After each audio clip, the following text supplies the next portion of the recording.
What's up, everybody? Welcome to the rLounge. My mother tried to steal my money.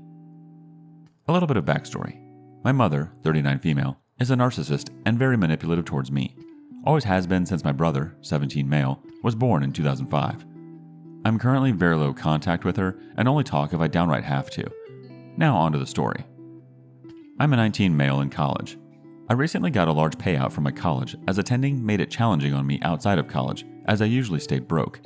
I recently lost my apartment back home as I got fired because she slandered and spread false rumors about me all over the town I live in, all because I refused to give her $100 for drugs for her addict boyfriend. Anyways, I got a call early yesterday morning from my bank, which is clear in South Dakota, to my West Virginia. The teller asked me if I recently tried to withdraw $850 from my account without a card. I said no, and stated I had both of my debit cards. I have two because I am very good at losing crap, and he told me the email that had been used and sent me the ATM location. I saw that it was at the Go Mart in Big Otter, West Virginia. I automatically called my mother, and the conversation went like this.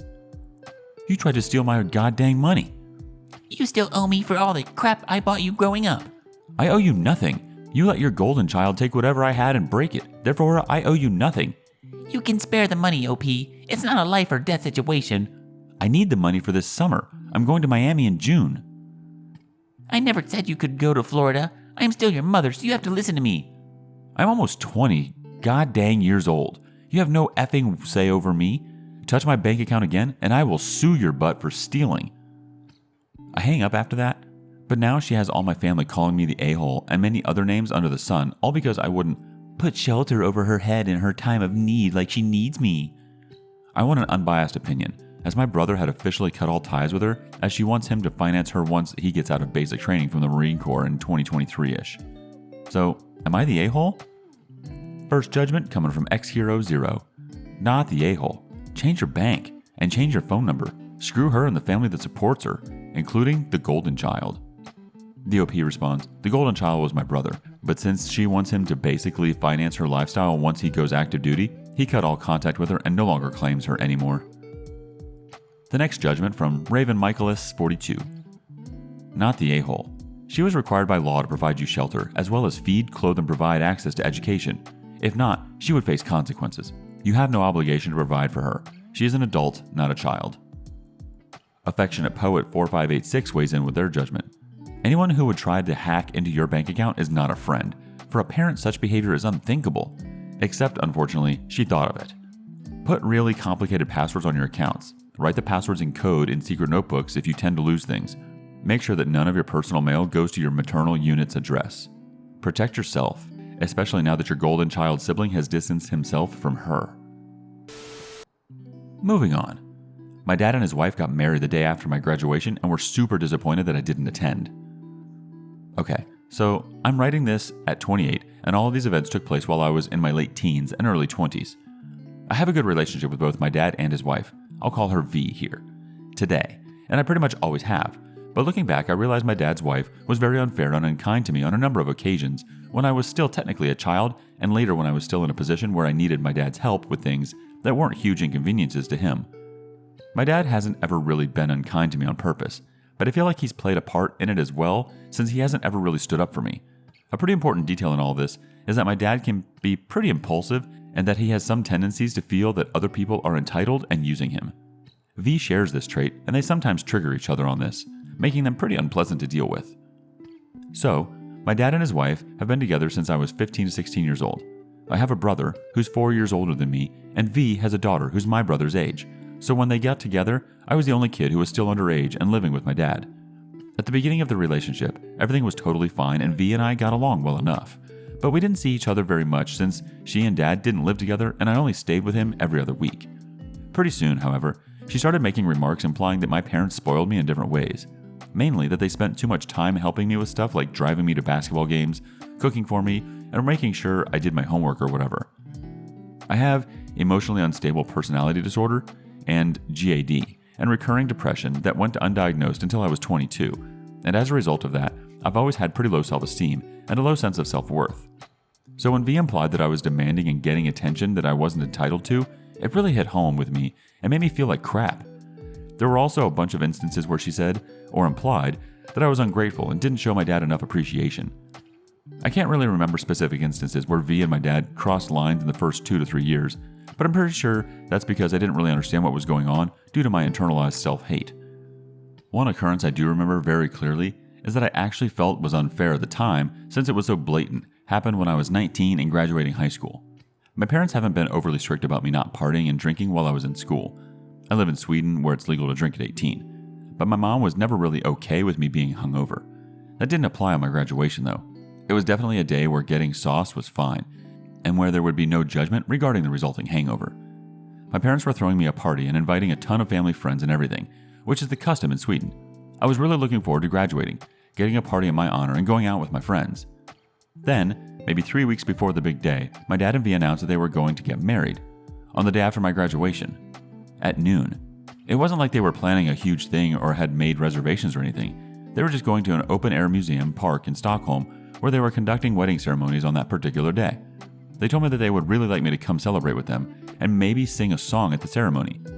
It felt like not attending would be like passively aggressively disapproving of their marriage, but it was also kind of inconvenient for me since going meant I would have to get up early and be in good shape on the day after my graduation. Sure, it was a nice opportunity to get married in an idyllic environment at the beginning of summer, and I'm not sure how often the park arranges this sort of thing, but it wasn't like they had planned it before knowing the date of my graduation.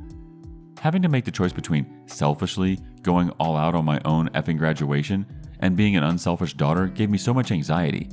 In the end, my mom put her foot down and explained to me how thoughtless it was of Dad and V to decide to get married on that particular day and making me feel like I was in the wrong wanting to prioritize my own celebration, which was 12 years in the making, over their ceremony that they could have had at literally any time. She also had a stern talk with my dad, which I think got him to come to his senses.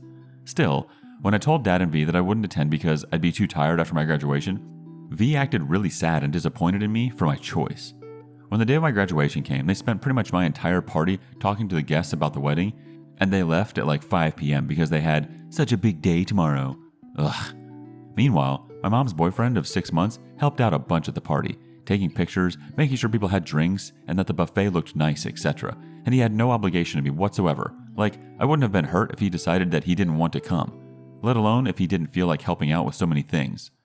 I'm not really mad about this, and I never was, but it's such a clear example of them totally disregarding my feelings while making me feel like the bad guy. This is not the first, nor the last time they've done something like this. And every time my dad makes me feel ungrateful, spoiled, and unappreciative, it's because of V.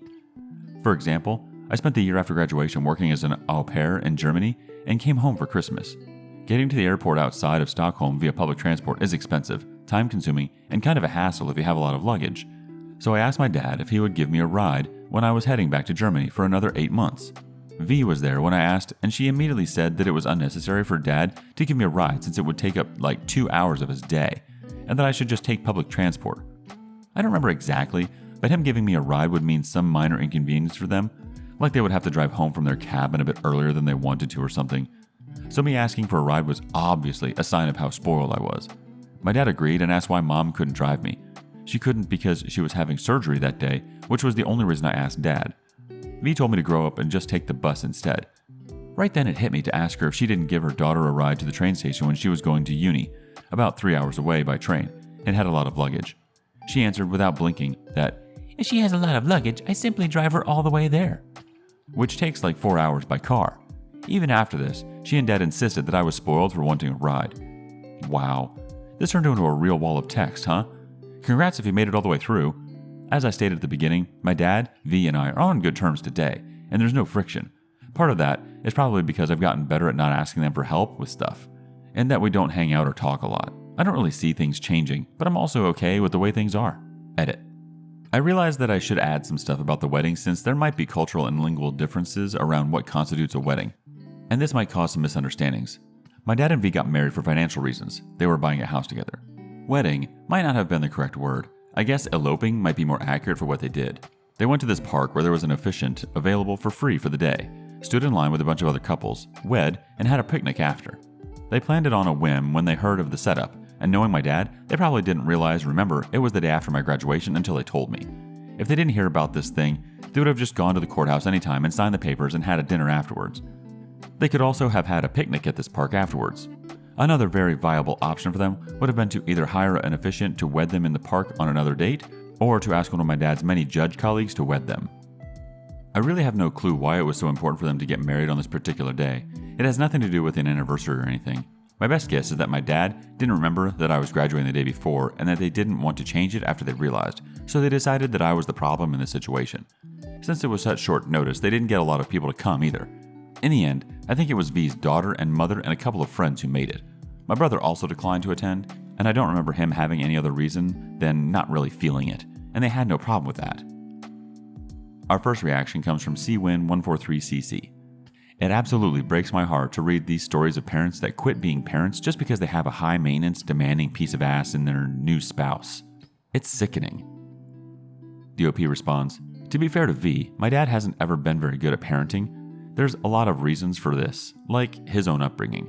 So it's not like he went from 10 to 0 on the parent scale when they got together. V has her share of baggage too, and I don't think either of them are really aware of what they're doing." CWin143CC replies back again, "You're so kind and compassionate to be so overly fair and generous to V. However, even if your father was a 4 on the parenting scale and dropped to a 2 or a 3 because of V's presence, that is deplorable. We, as adults, as parents, step-parents and in-laws, etc., have the power to bring harmony or bring division to the family dynamics. For example, mother-in-law can take the stance she's losing her child and woe is me, my baby this and my baby that, and any time the couple has an arrangement to take the stance, well, you just need to get rid of them. Divorce already. Or she can take the stance that she has a new child to welcome to her family, and whenever there are arguments, take the stance that all couples go through difficult times. You've got to communicate with each other. And the same is true of step-parents. They can focus on bringing harmony or creating divisiveness. And even if they try to remain neutral, it goes back to one is either a part of the problem or a part of the solution. If she isn't striving to focus on harmonizing the family dynamics, then she's part of the problem." OP responds, "Thank you for your kind words and validating me. My theory about V's attitude is that her daughter was already grown up when she met my dad, and she felt kind of finished with that part of life. She fell head over heels for my dad, and him having a kid still living with him wasn't ideal for her. I think she's reasoned that since I was 15, I shouldn't need my dad so much, and therefore, I wouldn't get in the way of her pursuing a childless-ish relationship with my dad. When it turned out that I assumed my dad would keep giving me the same amount of attention even though he had a new partner, that shattered her dream. I also think the fact that my dad likes his comforts, like not having to get up early on the weekends, and that he complains a lot about minor inconveniences, even though they don't really bother him much, gave V the impression that I was being a brat when he complained that he'd have to get up early because he had promised to drive me to early basketball games on some weekends. She made it out like I was demanding a bunch of unreasonable stuff when I was just playing by the same rules I always have. Part of the situation with getting rides to games is that the girls on my team were pretty mean to me and usually felt uncomfortable to ask if I could ride with them, and my parents had always known this. Gosh, I sound really tragic, but I just realized I didn't have a great childhood upbringing a couple of years ago, and I'm actively working on not making excuses for not being happy as a child or teen." One more reaction from username 19611691. "In your shoes, I would be cutting them out of my life. No visits, no calls. It's probably not much of an issue now, but will be to them as they get older." The OP closes us out. "Yeah, I probably would distance myself more from them if I wasn't dependent on both of my parents for support due to my mental health issues. I'm better now, but I was on disability for 6 years and wasn't able to go back to uni until the spring of 2020. I have 3.5 years left of my school and I won't be eligible for student loans for the last semester, so I'll need to borrow money from my dad then. Once I graduate, I'll pay him back as quickly as I can though, and then I'll be able to be independent and make my own choices.